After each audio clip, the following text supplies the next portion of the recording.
So I got this little like a 5 gallon like tank, and I put a bunch of these guppies in it, and they're like the leopard type guppies, right?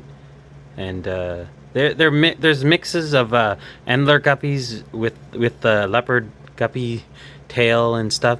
So they're really cool. And then that's a female, and I put that in there with a bunch of the males, and then a bunch of babies popped out. So I was like, oh, that's cool.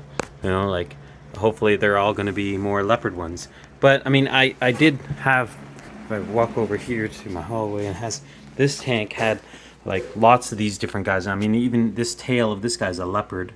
Like there's a bunch of females in here that have different. This one's a sunburst, so like of some sort, like a red, and then there's some yellow tail ones.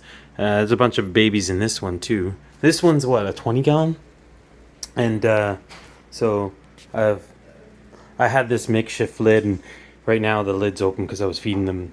And then there's this little tank over here. It's just a little 5 gallon. Now there's a bunch of females in here too, but they're smaller because when I move the babies around to small tanks, they slowly grow, and then once they get too big, I move them to the bigger tanks. These ones are starting to get a little too big, so I mean, you can fit like 3 or 4 in a 5 gallon fine once they get a certain size, but I'm also going to show you this other tank over here. So I've got those ones with the guppies.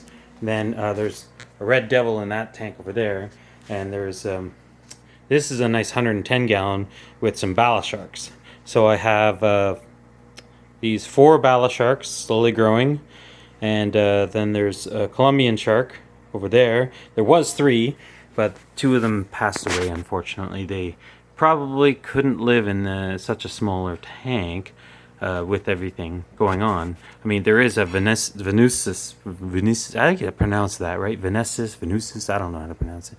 Somewhere in here. There's also the big red there, and that guy is a blood parrot, right? So then there's a smaller blood parrot in here too, but they're not out right now. So I'll make another video at some point to show those guys. So they're pretty cool. They're a good size too.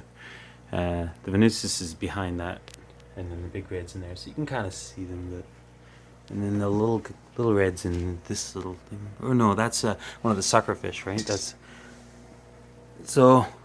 I have a canister filter and an internal filter that I change a lot for get rid of the poop and stuff like that, right? But the bacteria stays in the canister filter, so that's good. But it's almost been a year, so I gotta change that one too.